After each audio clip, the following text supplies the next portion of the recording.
I'm priest, Father Emilio Lobo.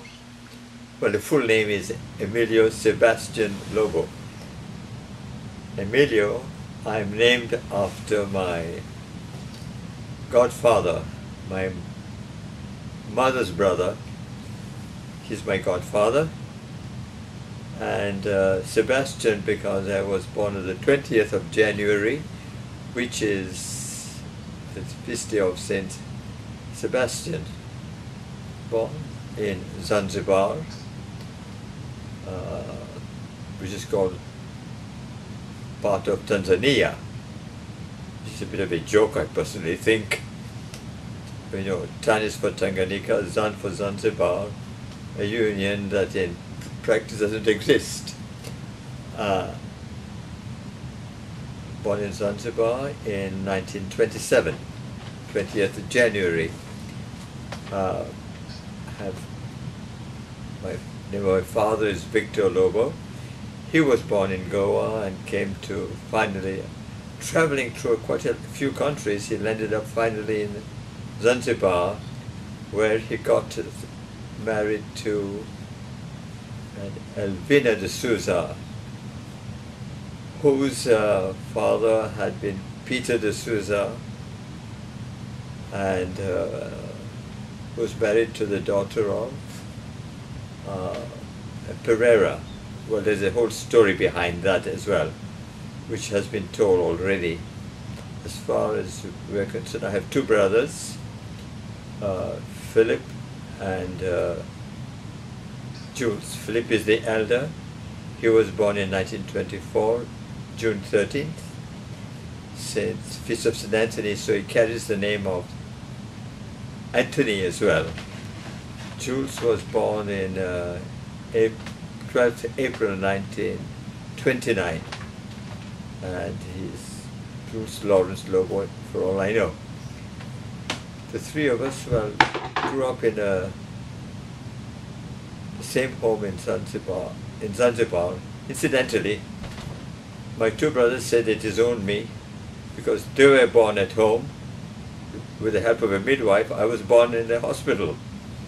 So they say they found me there. And I used to be very aggravated with it until in Bombay years later,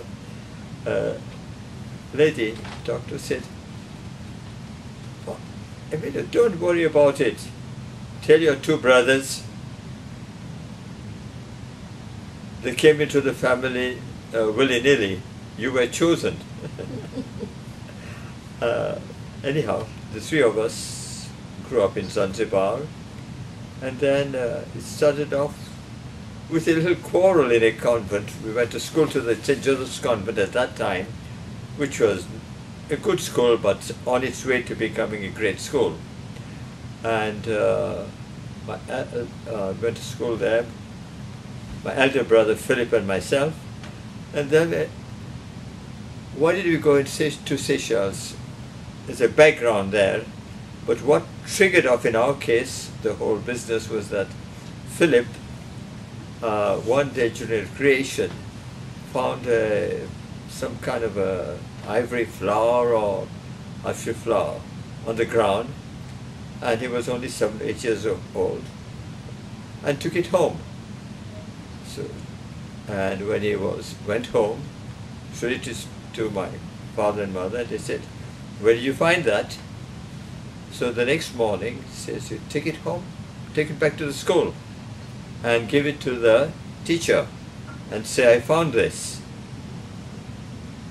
This is what he did. But the whole thing got mixed up because the girl who had lost it said that he had stolen it. As a result of which, I happened to be that morning in my class, and I looked on, and I found that my brother Philip had been demoted from the 4th grade down was sitting down with the babies, and he was all in tears. He was taken, then later on the whole thing blew up, so that my father and mother took him out of the school, and we ended up in Seychelles. But I remember my happy day The very next day after that, I was absolutely happy not to go to school. Once my father and mother sorted it out with the convent. I think they had tried to apologize and say that somebody had made a mistake and they should not have done what they did, but I think my father and mother had their monkeys up, and this was a good pretext for sending us to the Seychelles, where we had generations who had been to school there. I don't know who were the first ones, but the Pereira's children went to the Seychelles first, and we're going, I think, back to their late 1890s, when they had schools in the Seychelles run by the Parish brothers, who themselves were successors to an earlier school that was run by the French Christian brothers.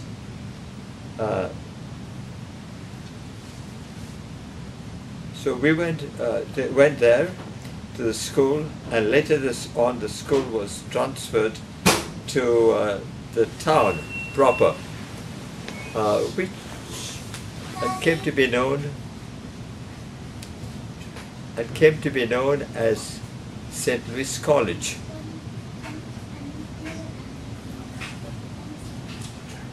Today the school, the brothers are no longer there. The school has been taken over by the government and is known as, I think, Belloni College, Belloni School in the Seychelles. In the Seychelles, the medium of instruction was French, right through to shows the competence of our teachers was that from grade 1 right up through grade 5, the entire teaching was in French. Mathematics, everything was in French. Until today, when I calculate, I do my multiplication tables in my head in French. I can't do it in English. And then after grade 5, which I think at that time was known as Prelim B, we switched to English. And because we were being prepared first for the London Metric, and then later, and also for the senior Cambridge, and where the exams were done in English. As we went through school, and when we came to sit for the public exams, which known as Cambridge Overseas Examinations, we were scared stiff. The only subject we were scared stiff about was the English composition. This is where we failed because our English did not measure up. Anyhow, the Pereiras went to school there, and then after that came in the children of the daughter of Pereira,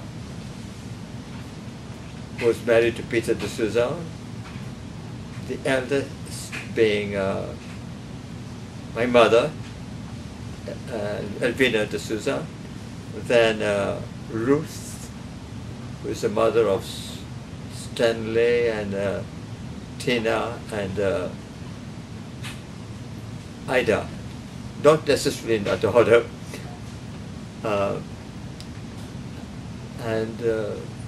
yeah, that's it. These, my mother. Later on, so we were then sent to school in the Seychelles, and the last of the family that went to school in the Seychelles. The interesting thing is that later on, my uncle Emilio, who had school in the Seychelles as well, I should have said that, had been a student of the Parish brothers, returned to work there as a medical officer. There's a photo of him sitting down as medical officer with two nurses behind him. Perhaps I could pass that photo on to you all. What year was this? 1942, to 44. Okay. I remember seeing him arrive because I was in no, before that, sorry, from 1941 to 40, and he was medical officer in charge of one of the islands, Prale. I remember his arrival first with his wife and their first son, Lancelot.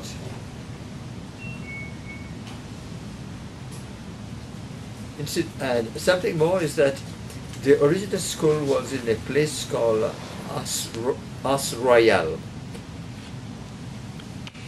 That was probably in the 1900s, I suppose, or the 1900s.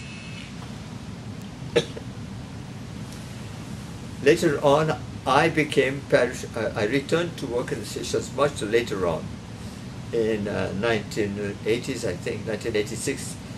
And I became parish priest of the same church, and on the very location where their school had been, of which the only trace left were just ruins, where originally the Pereira boys had been to school. Anyhow, went to school in the Seychelles. From there, Philip finished off 6 years and went off to join the seminary in Bombay. I did my 10 years, completed my school entirely, and went home to Zanzibar. And after a year, in 1944, went off to the seminary in Bombay. Jules completed his senior Cambridge at St. Joseph's Convent School in Zanzibar, and then later on came to Bombay and joined us at Seminary.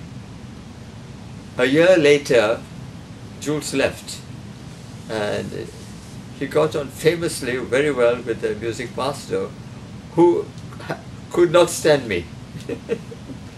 I was 1 year ahead of him. As a matter of fact, I developed quite a reputation in seminary. Philip was ahead of me and was a very good, quiet seminarian.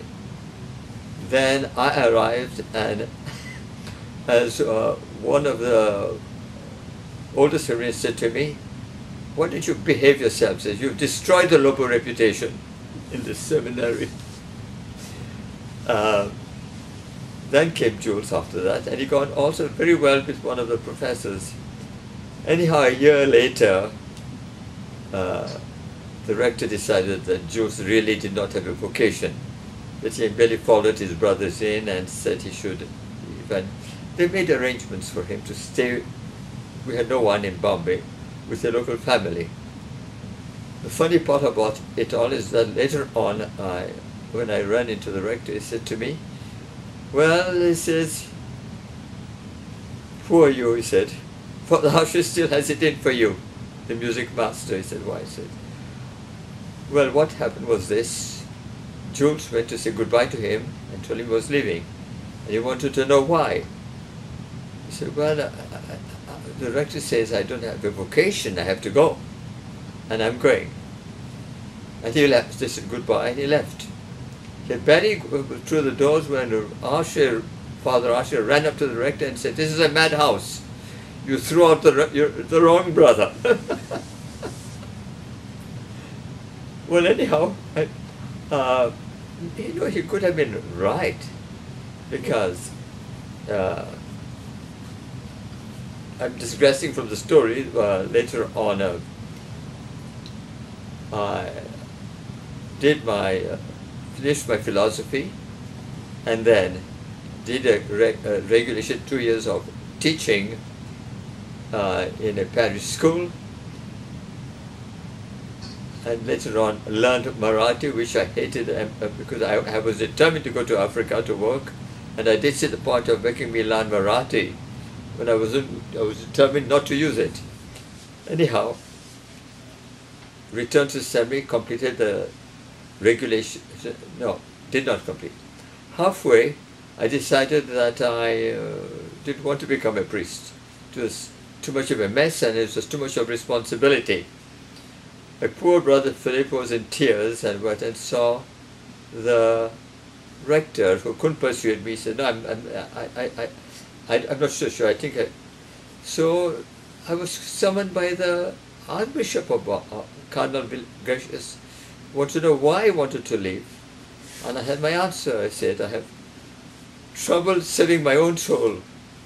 Who needs to sow another half dozen souls on my conscience? He, however, decided no. So he sent me back to a parish where I had a marvelous time.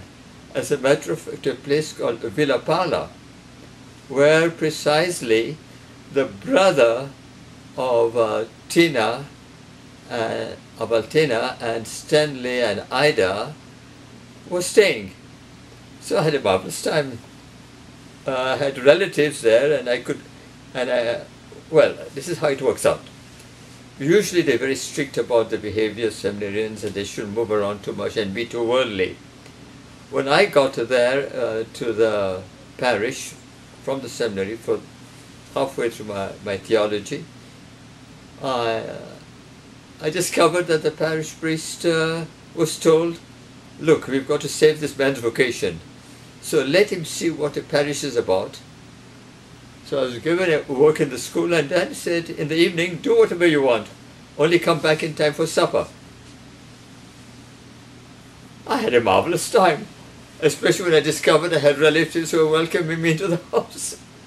So I did my work in the morning, went to Mass as usual, joined, helped out in the church, played subdeacon in those days and at Mass, and taught in the school, and in the evenings I was off on the roads. I had a marvelous time. And then finally, anyhow, I returned to seminary. Yes, I'm going to tell you this. The parish priest was marvelous. I remember there was a feast in the parish, what we call a sodality feast, and they had the usual Mass and prayers and so on, and then the sodality members, men's sodality, decided to gather together for a do. And if I'm not mistaken, it was the Prohibition years, but somebody or other always managed to smuggle in some brandy or whiskey from abroad. Got in there. Well, anyhow, I was seminary, somewhere in that evening, somebody signaled to me and said, would you like to have a drink? I said, oh, why not? So I was called upstairs, and one of the laymen there offered me a drink. Well, I enjoyed myself that evening. That's a few days later.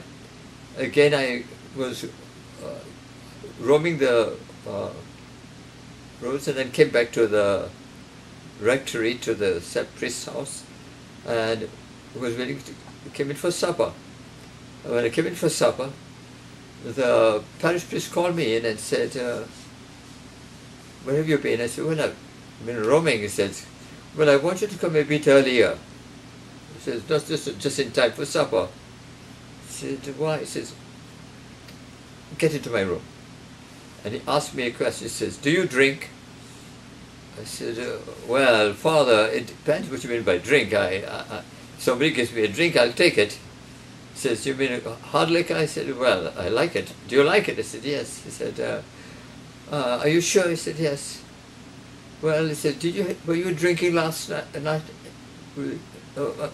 Well, I began to hear and haw and said, yes, I know you had a drink. He says, do you like drinking? I said, well, I don't mind a drink. Well, he said, why didn't you tell me that before? He says, well, I'm looking for somebody to join me for a pre-dinner drink. He says, I have 2 assistants here, the fools won't touch it. So now, all right, it's understood. Every day, I want you here at my room at 8 o'clock. So, during the next 1.5 years, every evening I presented myself. On time. For a drink. Anyhow, finally, at the end of the 1.5 years, I returned to the seminary quite reluctantly, but I wanted to become a priest, so I had no choice but to restart my theology, and was finally ordained. and I made a bit of history. At that time, it took 11 years in Bombay to become a priest. If you joined at the age of 17, you were never ordained before 27 or 28. And I made history because I took 12 years to get through. I said my Mass at the National Shrine of Our Lady for the simple reason that since I came from Africa and belonged to no parish, I said Mass in the National Shrine. Oh yes, I was ordained at the church which the Goans had built, Gloria Church in Baikala, which incidentally my cousin Tina used to attend where she lived. But that was the reason. But we were out. Every year a different church was chosen for ordinations to promote vocations. So I was ordained there in Gloria Church and said my first Mass up on the shrine. And I remember going up to a few days before, to ask the rector of the shrine, a Mosdadai, whether I could say the Mass, my first Mass there. He said yes. And I went back later on and said, Father, Monsignor, what about the expenses? My father comes and I'll give you the money. He said, expenses? Do you realize you're doing me a great honor by having your first Mass in our... Nobody's done it before. And on that day, she had just had the place repainted, put in decorations, put out the best vestments, and after the Mass, he stood the whole seminary their breakfast. He was so delighted at the thought that I was saying my first Mass in the parish. And so on that footing I went on to my first parish, and only parish in India, a church built by the Portuguese towards the end, I think, of the 14th century. Still in place, and it was what was now middle of the city of Bombay, Parish, but which had been a village, of Dado, which now had been an East Indian village. I did 4 years there as assistant attached to the parish, and also as chaplain to the local school, high school, which was run by laymen, but to which priest was attached permanently. So I had 2 jobs. One I wore 2 hats. One was chaplain to the high school, where I taught religion every day and was responsible for religion in the school. And at the same time, I had to help out in the parish, the works of an assistant, saying. After ordination, I worked in Bombay, in the school and in the parish for 4 years. And in a sense, I see that time, in a sense, from a human point of view, as the best years of my life. I suppose a priest remains in love with his first parish. But in a sense, I liked it because I used to do a lot of visiting of the poor, of the rich, anybody, but I was in and out of the houses. On an average, I did about 2 or 3 houses a day, which was very easy to do because Bombay being very slummy, people lived in rooms, one room after the other, so I could easily visit a family without leaving the house. And in a sense, I'm proud of what I did, and in a sense, as a priest, a bit unhappy whilst I was visiting the sick all the time and wanting to get them into heaven, but also I wasn't praying very much, I'm afraid. And so if you lose your bearings, if you lose your contact, you lose your, as a priest, you lose your bearings. Anyhow, I worked for many years there, and from there I opted to go to work in Africa, and at that time the Bishop of Dar es Salaam, or rather the Archbishop, and Dar es Salaam was administered mainly by the Capuchins, welcome priests, so I went and worked in Dar es Salaam, and my elder brother came in also as headmaster of the Goan school. He worked for 1 year, but he didn't quite like the idea, so he returned back. He returned to Bombay, where later on he became principal of several schools and had quite a reputation for keeping schools in order. And later on he built a church, and now he's in retirement. I stayed on to work in Africa. Then after the upheavals, the fall of the Zanzibar government, the disorders that took place in East Africa, and pressures, I moved off to America, but not having, first becoming again parish priest of St. Peter's in Oyster Bay, and after taking care during 10 years as an assistant in St. Joseph's Cathedral of the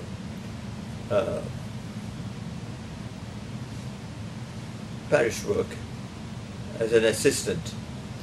Incidentally, there's a funny angle to the thing. I came to, I went to Dar es Salaam mainly with the idea of looking after the Asians, the Goans in Dar es Salaam, but ended up as looking after the priests of the Seychelles.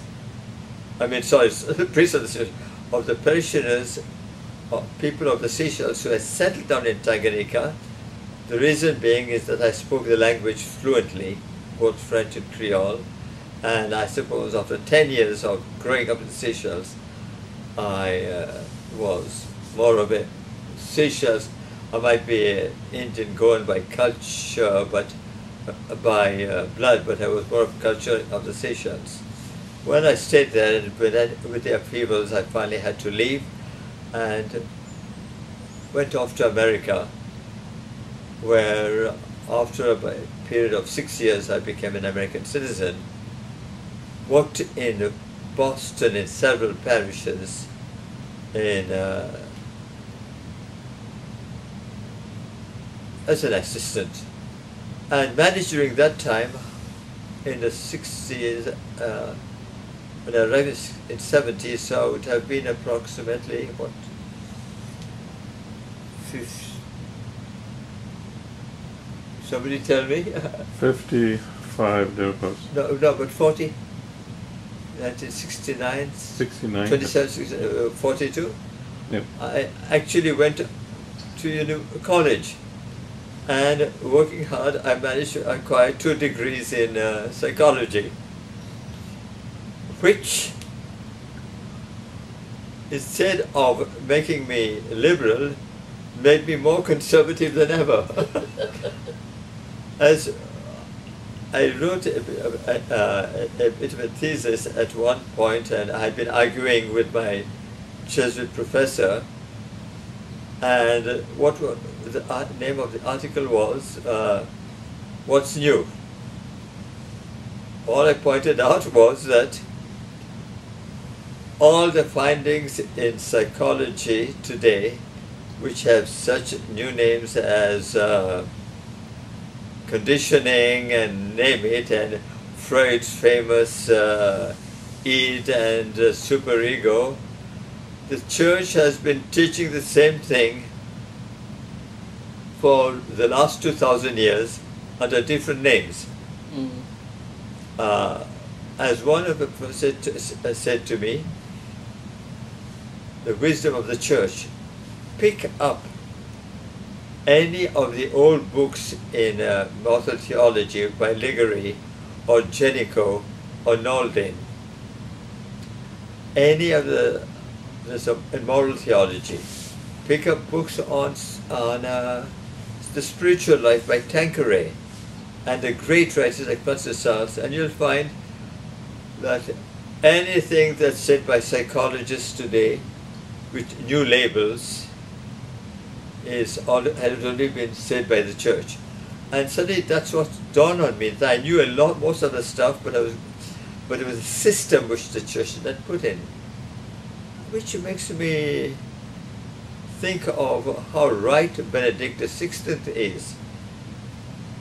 His famous statement is not reason guiding theology, but revelation, and the holy revelation and scripture and faith guiding the reason. That's so clear. Anyhow, after working for some time for those years in States in Boston, and acquiring an American citizen, United citizen that made me free to roam the world again, I volunteered and went to work in the Seychelles. And for a number of years, and then returned to work in Boston, and then moved off to settle in the UK. Incidentally, I must mention an interview that I had spoken about to somebody else, that after the fall of Zanzibar, I lost my citizenship of Zanzibar, and that's what made me move off. Anyhow, I stopped in the Seychelles and was welcomed as a prince, because those in charge of the Seychelles government had been my companions in school. What a welcome change from what it had been before. And now, for the last 10 years or so, I've been in retirement. I live in an apartment, help out when I can.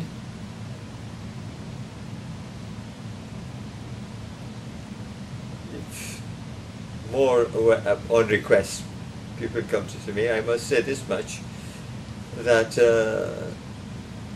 God takes care of His own, because though I have a small pension from my work in America, which keeps me comfortable, not rich but comfortable, but I do need help occasionally, and the people I worked for in England always have been coming to my help. Actually, in a friend's apartment, in a parishioner who was incensed at the thought that I should not be living in a rectory. And other parishes come and help me. Any questions?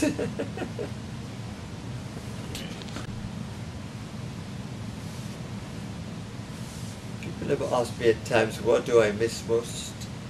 I would say the kind of work I always like doing. As a young priest, and even through the years, I always liked visiting the sick and comforting them.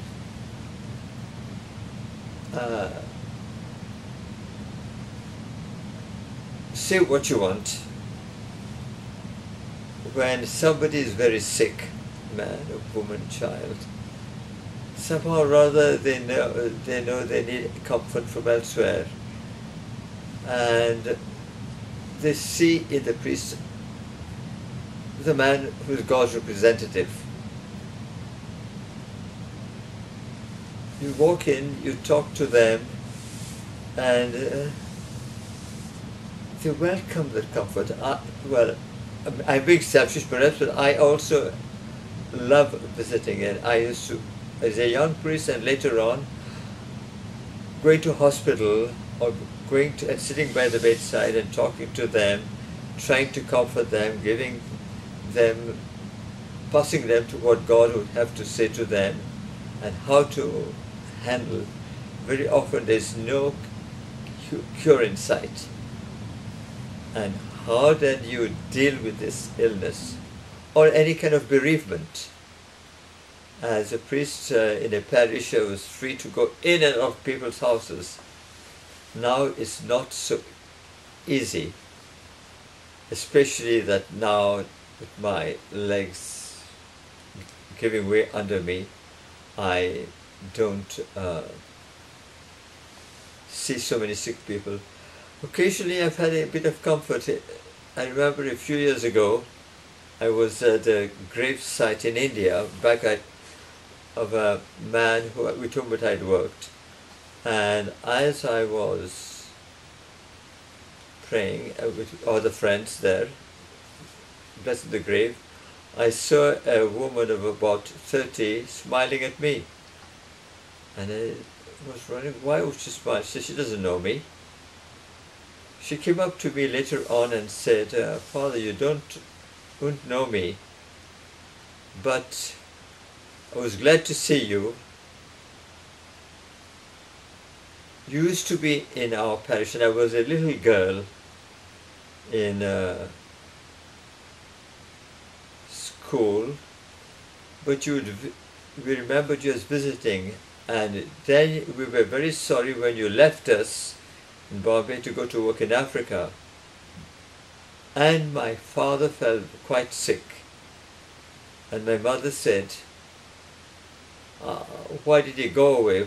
If Father Emilio had been here, he would have been sitting by my husband's side." That gave me a boost to realize that the work of a priest is a priesthood, and I wish most priests would visit. Please, sending in, it's all right for a layman to go in, but they always want to see the priest. And I can say something going back to my studies.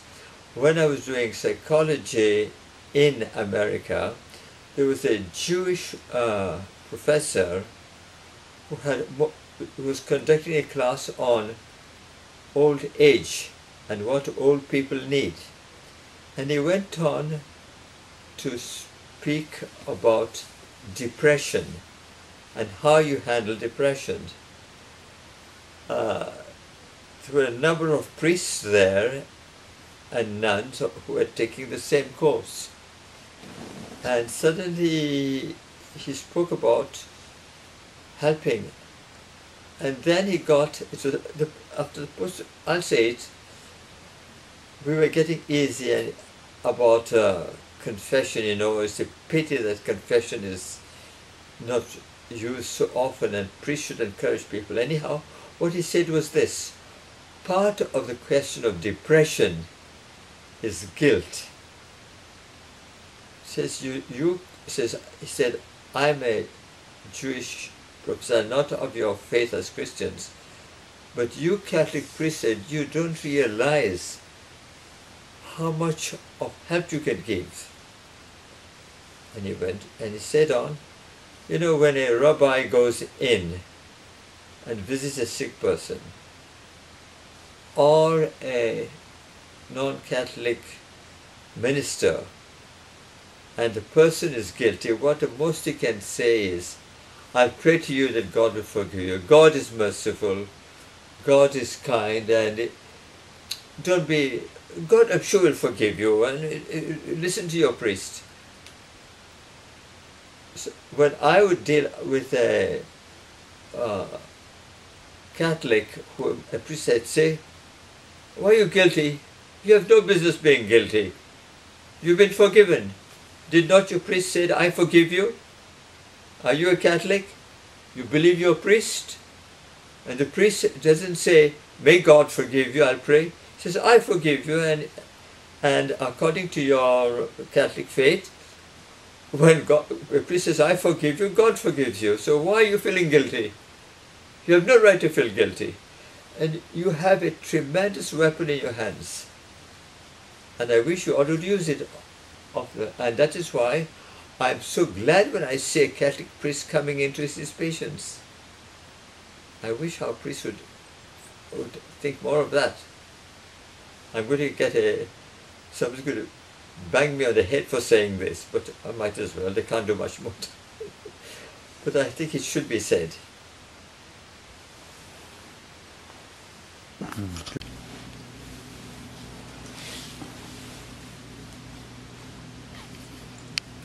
I didn't mention I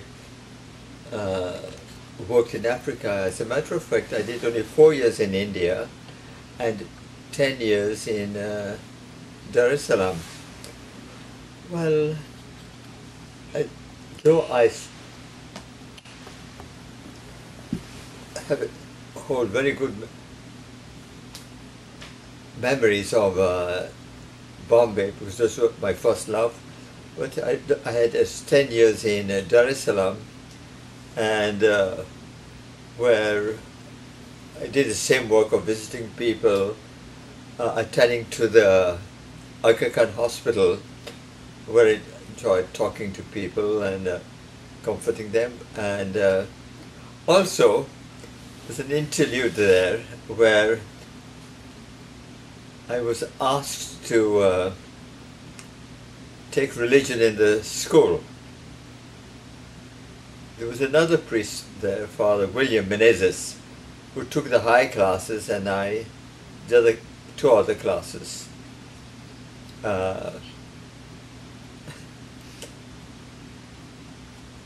It did only 1 year in the convent school, after which I was booted out at the request of the headmistress.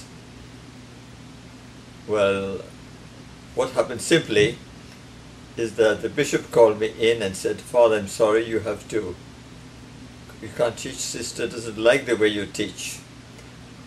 Well, what was the sister didn't like was that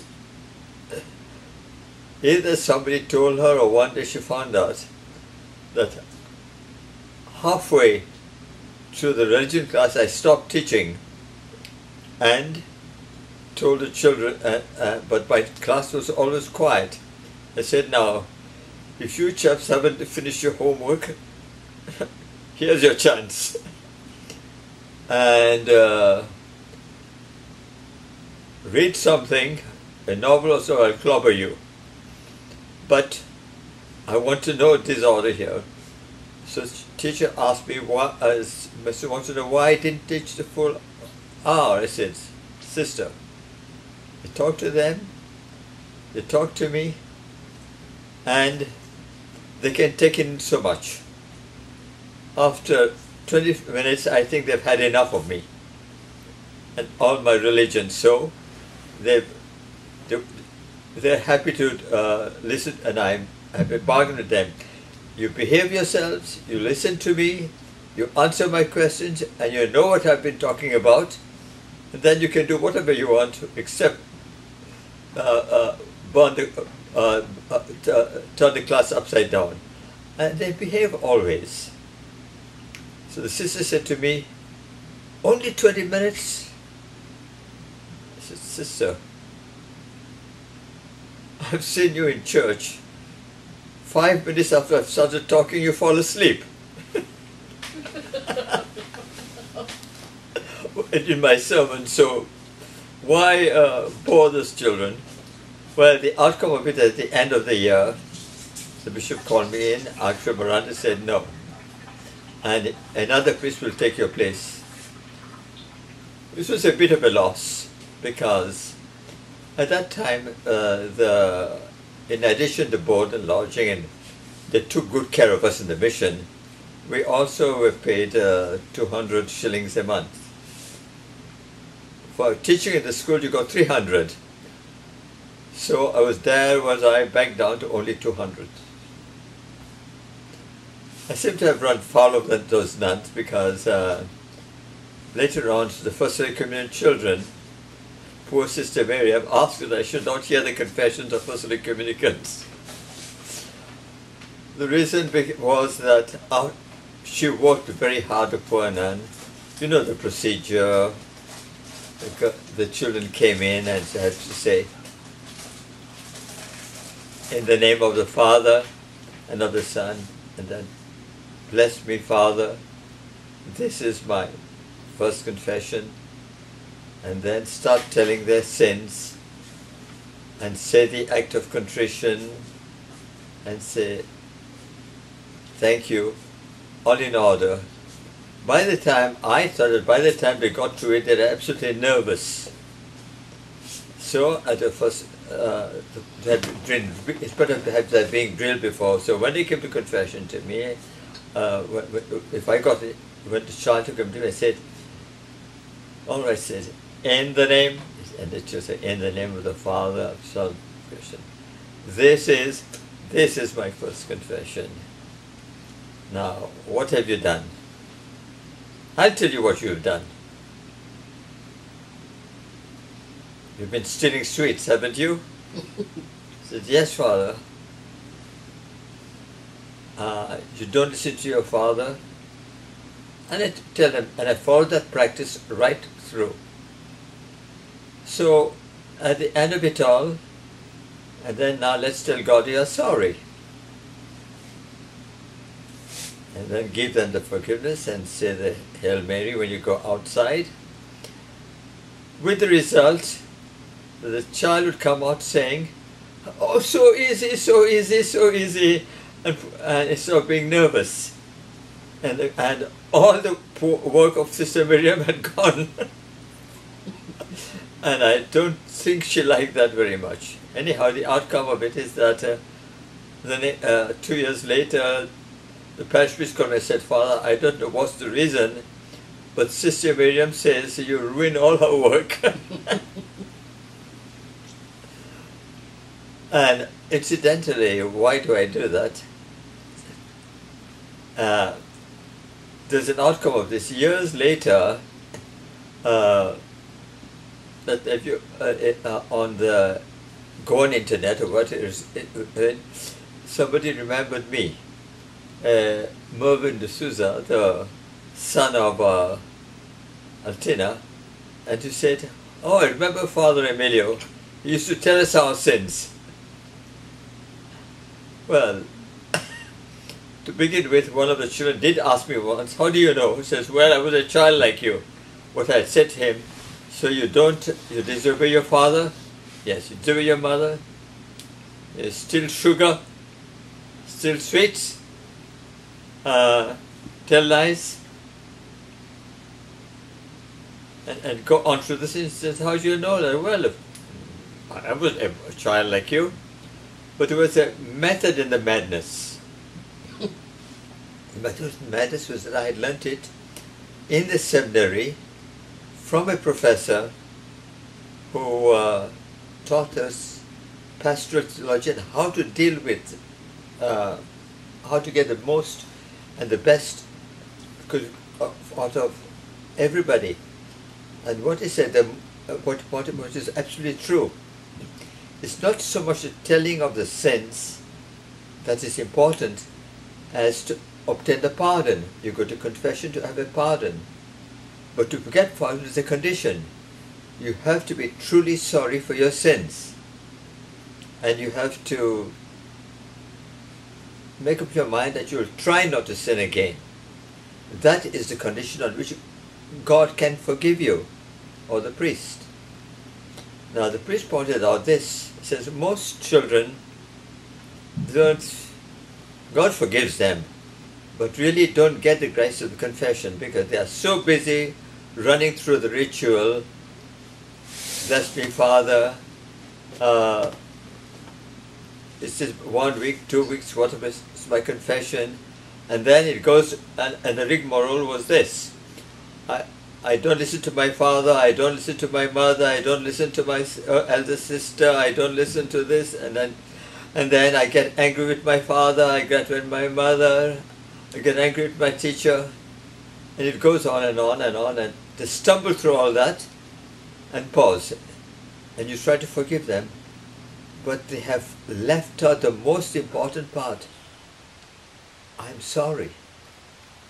Your job is to get them to be sorry for their sins as every other sinner. To be really sorry, so worked for that. And that's why I told them the sins first of all, and then I said, now let's go through this business of being sorry. Usually to annual, you go, and what do you do when you disobey your father and mother? Get punished. And how many sad people are there? Your father, because you disobeyed him, yourself because you get punished, and God also because he loves both of you. That's not fair, is it? You say, no. So are you sorry? Yes, I'm sorry. And then give them absolution. And they go out through really forgiven. So that was the method behind the madness, and that's why I told them their sins. I ran through their sins immediately, reminded them of what they had done, and forgave them.